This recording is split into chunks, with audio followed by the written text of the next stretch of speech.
Rückenschmerzen? Die Lösung steckt vielleicht in deinem Gesäß. Heute erfährst du den erstaunlichen Einfluss der Gesäßmuskulatur auf Rückenschmerzen. Und du lernst 3 hochwirksame Übungen, um die Gesäßmuskulatur, das heißt die Glutealmuskulatur, zu stärken und Schmerzen zu lindern. Mehrere Studien haben bereits gezeigt, dass Patienten, die an Rückenschmerzen leiden, eher eine reduzierte Kraft von dem Musculus gluteus medius haben. Außerdem können sie diese Muskel bzw. diese Muskelgruppe eher schlechter steuern als Patienten, die keine Schmerzen haben. Auf der anderen Seite gibt es mehrere Studien, die zeigen, dass Kräftigungsübungen der Gesäßmuskulatur sich positiv auf Schmerzen auswirken. Das heißt, die Patienten haben weniger Beschwerden. Jedoch sind manche Übungen effektiver als andere Übungen. Und welche die sind, zeige ich dir heute, damit du aktiv etwas gegen deine Beschwerden tun kannst. Der Musculus gluteus medius, der entspringt aus der Darmbeinschaufel und zieht dann in so eine dreieckige Form zur Hüfte hin. Je nach Position macht dieser Muskel eine Streckung der Hüfte. Der kann die Hüfte auch beugen und auch die Hüfte zur Seite hochziehen. Das Wichtigste ist aber, dass wenn du auf ein Bein stehst, dass dieser Muskel dein Becken gerade hält, damit dein Becken nicht runterfällt.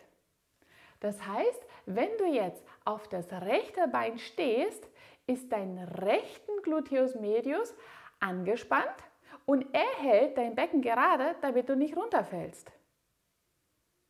Ein Zeichen dazu, dass dieser Muskel zu schwach ist, ist zum Beispiel, wenn Patienten laufen und nicht in der Lage sind, auf ein Beinstand das Becken gerade zu halten. Dann fällt das Becken so runter. Dadurch, dass er das Becken stabilisiert, treten weniger Überbelastungen auf der Lendenwirbelsäule auf. Und somit vermeidest du auch Schmerzen.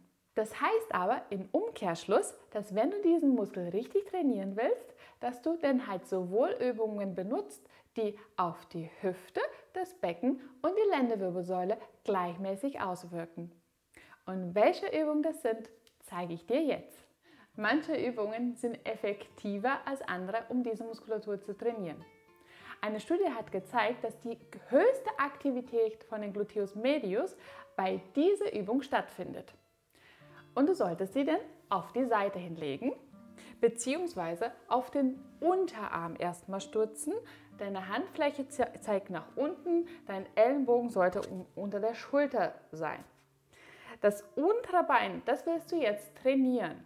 Am besten, je nach Beschwerdenbild, fängst du erstmal mit der gesunden Seite, beziehungsweise die Seite, wo du keine Beschwerden hast. Das untere Bein solltest du jetzt beugen in so ungefähr 60 Grad von der Hüfte her. Und das obere Bein, das bleibt jetzt gestreckt. Das ist jetzt rein für Gleichgewicht. Das Bein, die arbeiten sollte, ist das untere.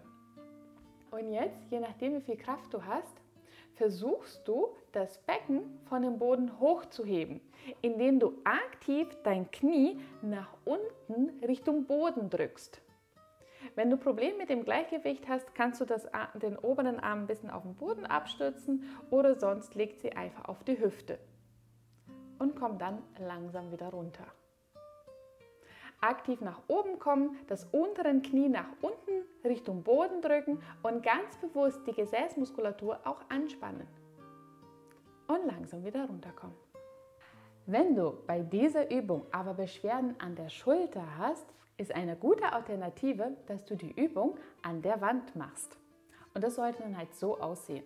Du lehnst deinen Arm an der Wand ab, so hoch wie du kannst, entweder 90 Grad oder auch 60 Grad, das ist meistens auch schmerzfreier. Dann beugst du das vordere Bein, das hintere bleibt gestreckt und versuchst jetzt, das Gesäß Richtung Wand bewegen zu lassen und dann wieder abstoßen, von der Wand wieder weg.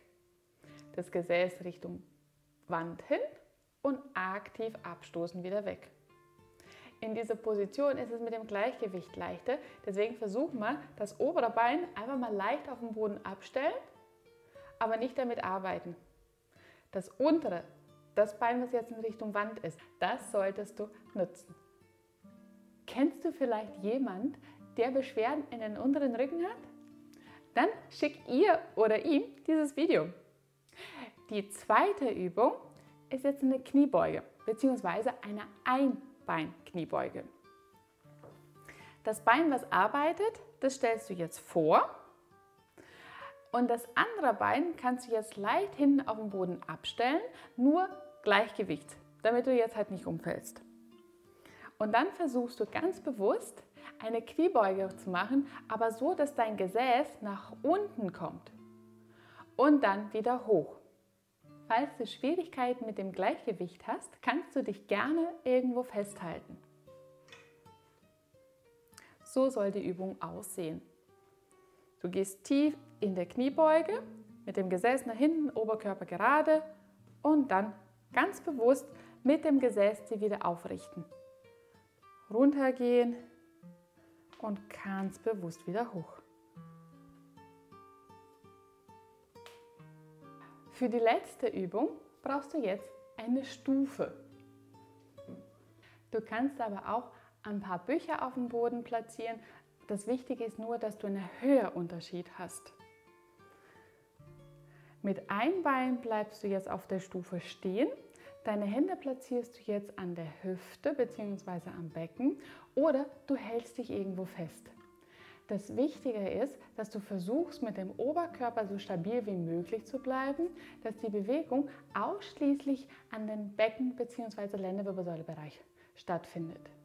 Und jetzt versuchst du mit der anderen Seite, das heißt in meinem Fall jetzt der linke Fuß, die Ferse drückst du nach unten Richtung Boden, damit du diesen Knick an der Hüfte hast. Und jetzt arbeitet das rechte Gluteus, um dir das Becken wieder aufrechten, hochzuziehen. Nach unten zu kommen, Ferse nach unten Richtung Boden und dann hochziehen, so weit wie du kannst. Wichtig ist das Bein, wo du drauf stehst, da sollte das Knie die ganze Zeit gestreckt sein. Damit eine Anpassung der Muskulatur stattfindet, ist es wichtig, dass du die Übungen so häufig wiederholst, bis du das Gefühl hast, dass die tatsächlich ermüdet ist. Bei manchen Patienten sind es nur 6 Wiederholungen, bei der anderen sind es 8, bei den anderen sind es 15. Versuche 3 Serien durchzuführen. Du musst bei jeder Serie das Gefühl haben, dass du nicht weitermachen kannst. Wenn du Schmerzen an der unteren Lendenwirbelsäule hast, dann bin ich mir sicher, dass diese Übungen gut dagegen helfen können. Und wir sehen uns bei dem nächsten Video. Tschüss!